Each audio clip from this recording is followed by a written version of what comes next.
Perfect continuous tense. क्या पढ़ना है? Present perfect continuous tense. अब इसके लिए अपन ने सबसे पहले क्या पढ़ा था? Present simple tense. Present simple tense की पहचान क्या थी? कि प्रेजेंट सिंपल टेंस की पहचान थी इंग्लिश सेंटेंसों को जब हम हिंदी करते हैं तो हिंदी वाले वाक्यों में लास्ट में ता है, ती है और ते है आता है। फिर हमने क्या पढ़ा? Present continuous tense. तो उसमें हमने क्या पढ़ा? जब इंग्लिश सेंटेंसों की हम हिंदी करते हैं तो हिंदी वाले वाक्यों में रहा है या रही है या रहे हैं आता है। फिर हमने क्या पढ़ा? Present perfect tense. Present perfect tense में हमने क्या पढ़ा था? चुका है, मतलब हिंदी करने पर हिंदी वाक्यों में क्या आता है? लास्ट में चुका है, चुकी है और चुके हैं। ठीक है, इनकी अपन ने अलग अलग हेल्पिंग वर्ब पढ़ी थी। प्रेजेंट सिंपल टेंस में कोई हेल्पिंग वर्ब नहीं पढ़ी अपन ने। नेगेटिव और इंटरोगेटिव में डू और डज पढ़ी थी। फिर उसके बाद में कंटिन्यूअस टेंस में अपन ने प्रेजेंट कंटिन्यूअस टेंस में अपन ने कौन कौन सी हेल्पिंग वर्ब पढ़ी? इज, आर और एम। फिर प्रेजेंट परफेक्ट टेंस में अपन ने कौन कौन सी हेल्पिंग वर्ब पढ़ी? हैज और हैव। अब ये सेंटेंस आया आपका present perfect continuous tense. Continuous का मतलब होता है लगातार और परफेक्ट का मतलब होता है कोई काम हो चुका है, मतलब कोई काम आपने कंप्लीट कर लिया है। तो इस टेंस में ये बताया जाता है कि हम कोई काम लगातार कर भी रहे हैं और वो काम हो भी चुका है। जैसे मान के चलो मैंने बोला कि 2 घंटे से बारिश हो रही है, तो 2 घंटे पहले स्टार्ट हुई होगी बारिश, तो 2 घंटे बारिश हो चुकी है और हो भी रही है। नहीं आई बात समझ में? जैसे मान के चलो आप रोटी खा रहे हो, ठीक है, आप 4 रोटी खा चुके हो और 5वीं रोटी आप खा भी रहे हो, ठीक है। तो हमारी बात ध्यान से सुनना, इसका मतलब ये है कि कोई काम आप मतलब कुछ काम आप कर चुके हो और कुछ काम आप वही काम आप लगातार करते जा रहे हो आगे, ठीक है। आपका 4 घंटे का काम था, आप 2 घंटे से काम कर रहे हो, कितना काम और बचा? 2 घंटे का और बचा, तो वो भी आप लगातार क्या कर रहे हो? कर रहे हो, ठीक है। तो प्रेजेंट परफेक्ट कंटिन्यूअस टेंस का मतलब ये होता है, कंटिन्यूअस मतलब लगातार कोई काम चलना, और परफेक्ट का मतलब होता है क्या? मतलब चुका है, मतलब कुछ काम कंप्लीट हो चुका है, बाकी जो रह गया है वो लगातार चल रहा है। कंटिन्यूअस टेंस का मैंने मेन वर्ब में क्या ले लिया? आईएनजी ले लिया, और परफेक्ट टेंस की मैंने हेल्पिंग वर्ब ले ली। परफेक्ट टेंस की हेल्पिंग वर्ब कौन कौन सी होती है? हैज या हैव। आई बात समझ में? तो परफेक्ट टेंस की हमने यहाँ पे हेल्पिंग वर्ब ले ली और कंटिन्यूअस टेंस का मैंने आईएनजी ले लिया। आई बात समझ में? तो इसकी पहचान क्या है? हिंदी करने पर अंत में रहा है, रही है और रहे है आता है। फिर आया इसका फॉर्मूला। Formula subject. सब्जेक्ट आप लोगों को पता है क्या होता है? कर्ता, मतलब जो काम करने वाला होता है वो क्या है? सब्जेक्ट है।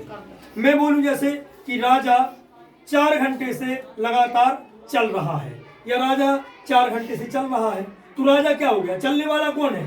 राजा। तो राजा क्या हो जाएगा? सब्जेक्ट। फिर क्या आएगा? हैज या हैव। फिर क्या आएगा? हैज या हैव। और हैज और हैव के साथ में इसमें क्या आएगी? हैज बीन या हैव बीन। फिर उसके बाद में क्या आएगी? Main verb. मेन वर्ब मतलब जो अपना मेन काम कर रहे हो ना। जैसे मान के मैं बोलूं कि वह 4 घंटे से सो रहा है, तो 4 घंटे से सोना, सोना क्या कर रहा है? वो काम कर रहा है सोने का।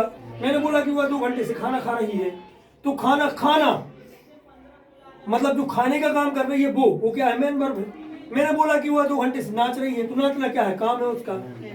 रोना, सोना, उठना, बैठना, खाना, पीना, नहाना, चलना, पढ़ाना, पढ़ना, लिखना, ये सब क्या है? मेन वर्ब है, ठीक है। तो मेन वर्ब में आपको आईएनजी लगा देना है। फिर उसके बाद में आपको क्या लिखना है? ऑब्जेक्ट। क्या लिखना है? कर्म, ऑब्जेक्ट। फिर उसके बाद में सिंस या फॉर आएगा, फिर आएगा टाइम। आई बात समझ में? टाइम के पहले ही आपको सिंस या फॉर लगाना है।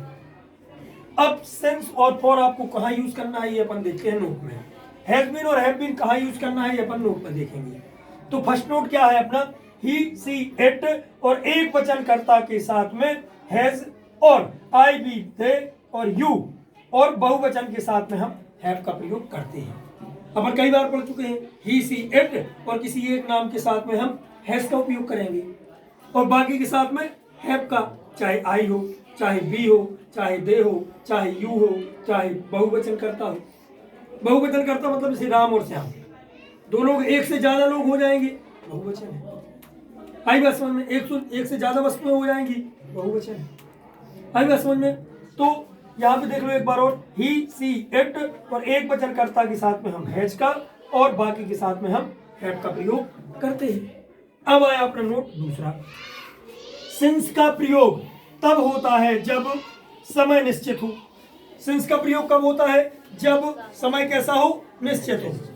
सिंस का प्रयोग कब होता है? जब समय निश्चित हो।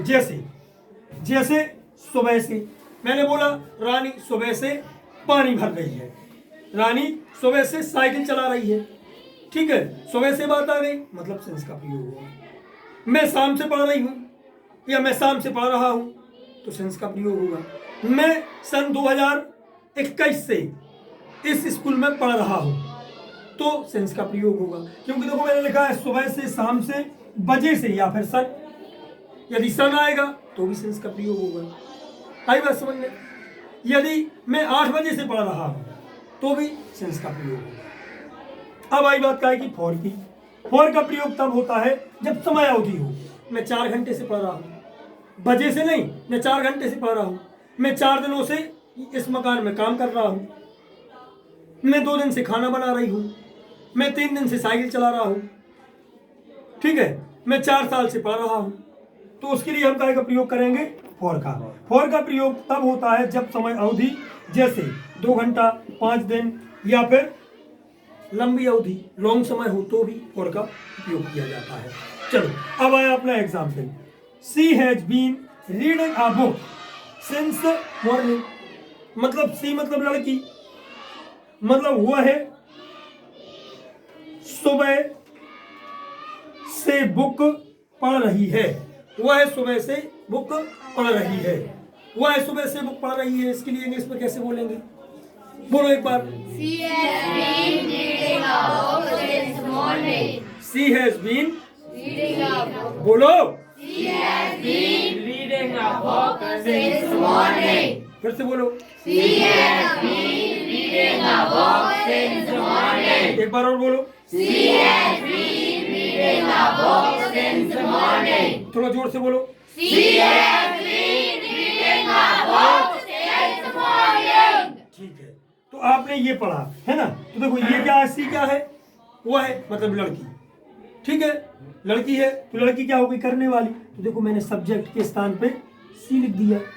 फिर आनी है आपका हेल्पिंग वर्ब। हेल्पिंग वर्ब क्या लेनी है? हैज या हैव। तो ही, सी, एट और एक नाम के साथ में क्या लिया जाता? हैज। तो मैंने सी के साथ में हैज ले लिया, क्योंकि देखो सी के साथ में क्या लेना है अपन को? हैज लेना है। आई बात समझ में? तो सी हैज बीन, फिर क्या लेनी है? Main verb. देखो मेन वर्ब, और मेन वर्ब में क्या लेना है? आईएनजी। तो वो काय का काम कर रही है? पढ़ने का, पढ़ने का कर रही, तो मेन वर्ब पे हमने आईएनजी लगा दिया, तो रीडिंग। फिर ऑब्जेक्ट क्या है? बुक। तो देखो मैंने यहाँ पे ऑब्जेक्ट लिख दिया, आईएनजी के बाद ऑब्जेक्ट, तो आईएनजी के बाद ऑब्जेक्ट आ गया। फिर क्या लेना है? सिंस या फॉर। तो ये कितने घंटे से, ये कब से पढ़ रही है? सुबह से। सुबह से, तो मैंने क्या बोला? जैसे सुबह से और शाम से, तो सुबह से मतलब सिंस, सुबह से मतलब सिंस, तो सिंस मॉर्निंग ये आ जाएगा। तो उसके बाद में एक नेक्स्ट एग्जांपल देखो, they have been playing football for 2 hours. मतलब बे, दे मीन्स क्या होता है? बे। बे, बे क्या हो जाएगा? सब्जेक्ट। अब आई बी यू दे और बहुवचन के साथ में हैव का प्रयोग करते हैं, तो देखो सब्जेक्ट प्लस हैव बीन आ गया। फिर क्या है? Main verb. देखो मेन वर्ब, तो यहाँ पे खेलना क्या है? खेलने का काम वो क्या कर रहा है? फुटबॉल को खेलने का काम कर रहा है, तो क्रिया क्या हो गई? यहाँ पे फुटबॉल हो गई, हो गई कि नहीं हो गई? तो वह फुटबॉल खेलने का काम कर रहा है, तो यहाँ पे क्या आ जाएगा? They have been playing, playing football, ये ऑब्जेक्ट है आपका, ठीक है। और यहाँ पे 2 आवर आ रहा है, तो यहाँ पे हम क्या लगाएंगे? कौन लगाएंगे? 2 घंटे, 5 घंटे, 4 दिन, 5 हफ्ते, 2 साल, तो वहाँ पे हम क्या यूज करेंगे? और, ठीक है। आई बात समझ में? समय अवधि के लिए हम काय का प्रयोग करते हैं? और का। आगे बात समझ में? तो इसके लिए अपन कैसे बोलेंगे? बोलो एक बार।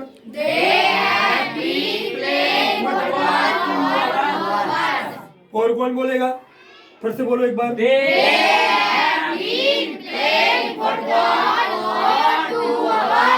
एक बार और बोलो।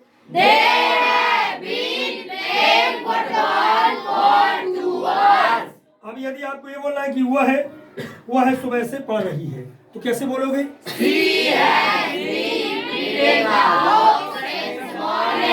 और इसके लिए क्या बोलोगे कि वे फुटबॉल खेल रहे हैं 2 घंटे से?